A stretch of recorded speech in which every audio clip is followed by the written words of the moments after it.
The work of broadcast students from the British Columbia Institute of Technology. BCIT Magazine features news stories from around the Lower Mainland over the past week. Responsibility for the content of the show rests completely with the students and their BCIT instructors. On today's episode of BCIT Magazine, a disturbing find for one elementary school principal. BCIT students capture a movement in the making, and the coroner's inquest into the Pandora house fire begins.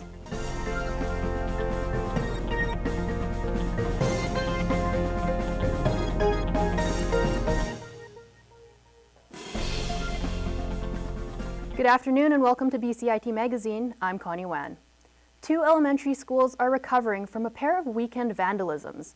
As James Lewis reports, the principal of one of the affected schools is still in shock that anyone would purposely target children.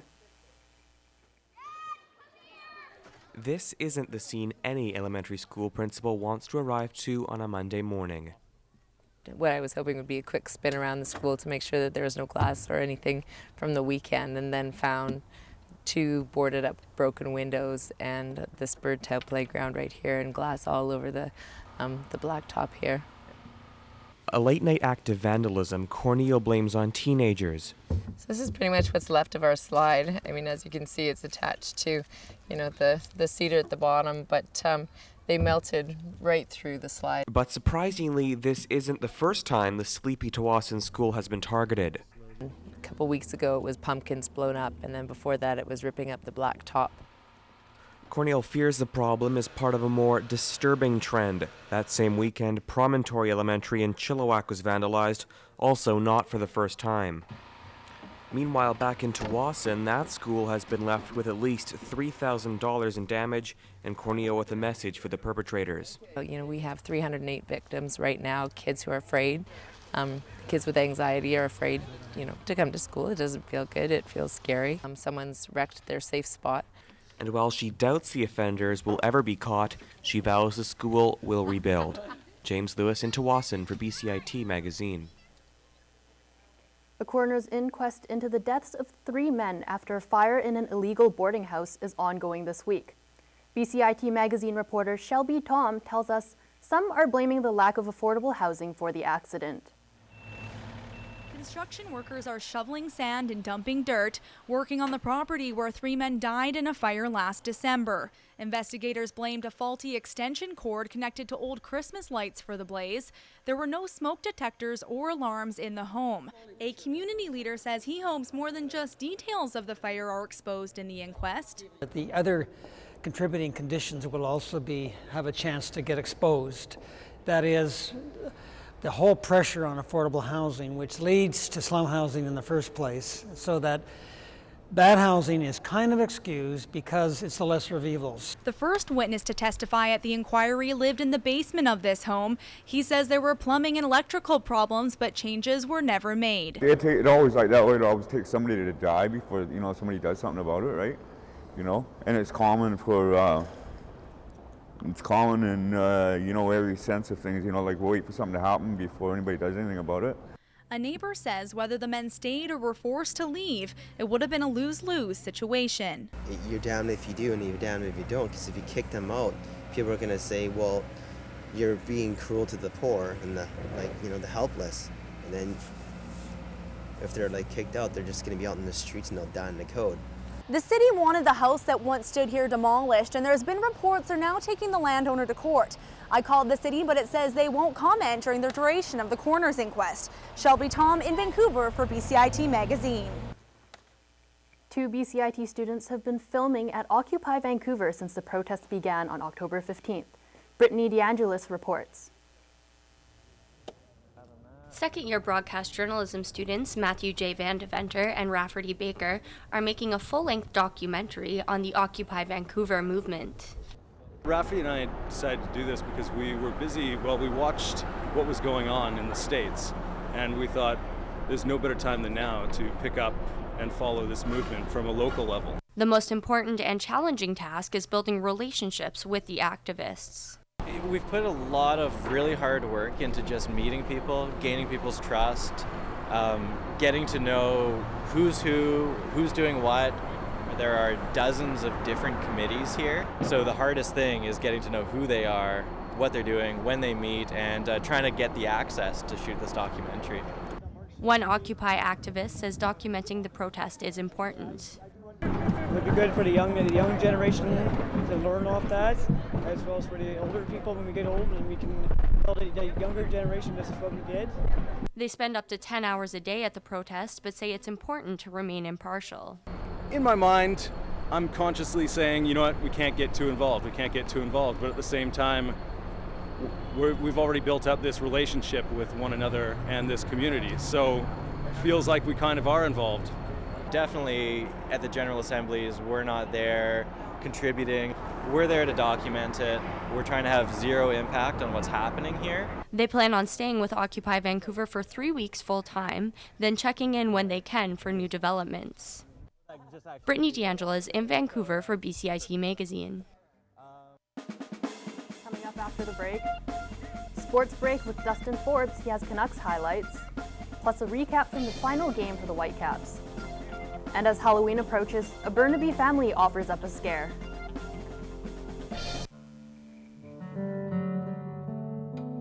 They say if you want a wish to come true, never tell anyone.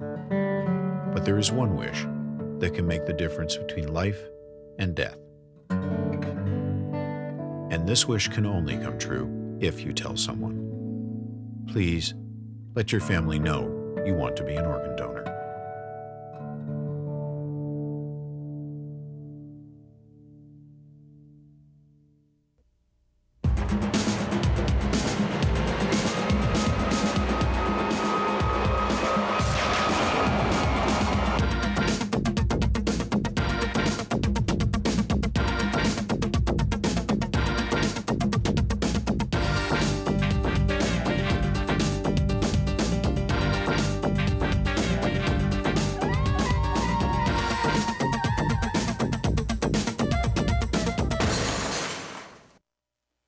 Canucks lost against the Oilers yesterday, and they play again tonight at home against the Blues with new addition David Booth. Dustin Forbes joins me now with Sports Break. Dustin? Thank you, Connie. Welcome to your BC Sports Update. I'm Dustin Forbes. After acquiring David Booth on the weekend, the Canucks headed to Edmonton. Booth making his debut wearing number 7 in honor of his little sister who wears the number. He will skate alongside childhood friend Ryan Kessler and former Florida teammate Chris Higgins on the second line that has been dubbed the American Express. Highlights now. Scoreless after the first, we'll pick it up in the second. Taylor Hall to Jordan Eberle, shot and a goal. Bang, he makes it 1-0. Top Ched, high glove on Roberto Luongo. Eberle's first goal of the season makes it 1-0. 4 minutes later, Luongo trying to do his impersonation of Martin Brodeur, but it's not, no. Horkoff scores, makes it 2-0 Edmonton. Not a good job by Luongo on that one. Horkoff, the captain of the Oilers, notches his first goal of the season. Ryan Smith, Captain Canada, getting an assist. The Nuge in front, Hall, Johnny on the spot. He bangs in his second goal of the season. Oilers up a field goal. Now, Cody Hodgson gets a pass from Edler, shot and a goal. He snipes, makes it 3-1, closing the gap. Canucks trying to come back to win again. Salo a blast. Henrik Sedin, what a pass to Alex Burrows. No look behind the back. It's 3-2, and that's as close as they'd come. The Oilers hang on 3-2. And the next meeting between these two teams will go December 26th in Vancouver at Rogers Arena. To Iberwin, Lions and Tiger Cats. Lule looking end zone. He's got G. Simon for the major. He makes it 7-6 BC with that catch. His 99th career touchdown, and on the catch, he passes Alan Pitts for second all-time in receiving. Now McCallum, a block kick. Tiger Cats, they get it. No, they fall down at the 6-yard line. Now Quinton Porter looking for the quarterback sneak. He's got it. He gets the touchdown. Justin Medlock made this kick in the first of back-to-backs for Hamilton. He went 7 for 7 in the game. Awesome game for Justin Medlock. Things get worse. McCallum looking to throw. He lays it up. Intercepted by the Tiger Cats. They'll rumble it all the way back for the touchdown.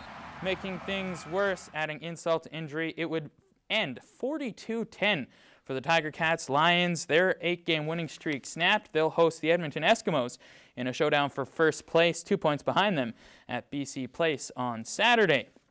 Speaking of BC Place, the Vancouver Whitecaps hosting the Colorado Rapids in their final game of their inaugural MLS season.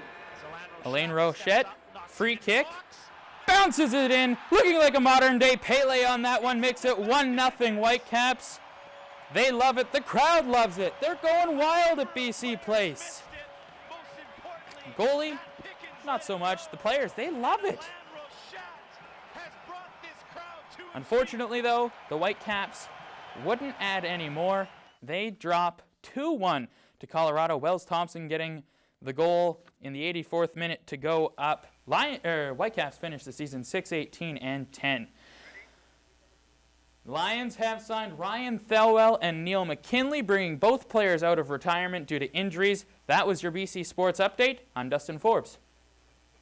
Looks like next month's Grey Cup is safe from picket lines after the union representing workers at BC Place Stadium reached a tentative contract with the facility's operator. No details of the tentative agreement have been released, but job security was one of the main issues. The BC Government and Service Employees Union says it's recommending the workers accept the deal in a vote set for this weekend. And in preparation for Halloween, decorations and haunted houses are set up. I visited a family-run haunted house in Burnaby to see how long preparations take and just how much work is put into a haunted house. In the spirit of Halloween, Francesco Quarto has made it a tradition to turn his parents' home into a haunted house for the community. This takes probably about a couple months. Yeah. We only have about 2 of us actually constructing this. Kind of almost make this our #1 priority. It seems like a lot, but you know what? It comes together at the end, and it comes right at the best time, right for Halloween. It will be his 6th year doing this, and his inspiration comes from his family's love of horror films.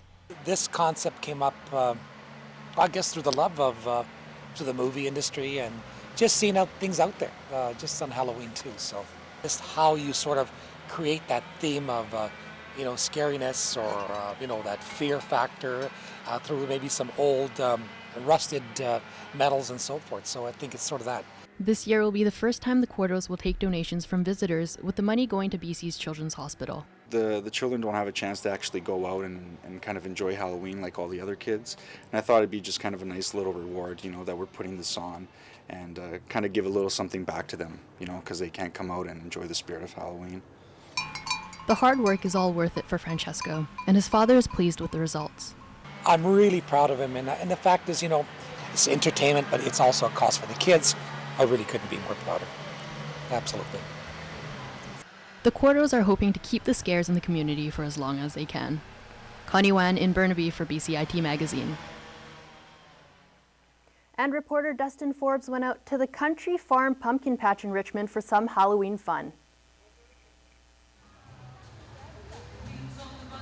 Ducks and roosters are just 2 things you'll find at the Country Farms Pumpkin Patch in Richmond. There's singing, there's hay rides, and of course pumpkins. And if you get hungry, they have hot dogs and mini donuts as well. Charlie, who brought her daughter, says it's a great thing. Oh, it's fantastic. We've had a really great time today. Yeah, they've loved it. There's so much here for them to do, and it's brilliant. I'll definitely come again next year. All of it's good, to be honest. I like how it's all set up, and you've got the stage over there, and yeah, I think it's just a fantastic day, and it's a great time for the kids. Her daughter Alyssa says she loved the hayride. Yeah, what was your favorite part about the hayride? well, you got to sing songs. If you're looking for a big pumpkin or maybe a bit of a smaller one, along with some family entertainment as Halloween comes closer, the Pumpkin Patch in Richmond might be the spot for you and your family. Dustin Forbes in Richmond for BCIT Magazine. Vancouver Fire and Rescue Services is reminding everyone that if you plan on buying and discharging fireworks this Halloween, you must have a permit and be 19 years of age or older. Permits are free of charge online at vancouver.ca/fire.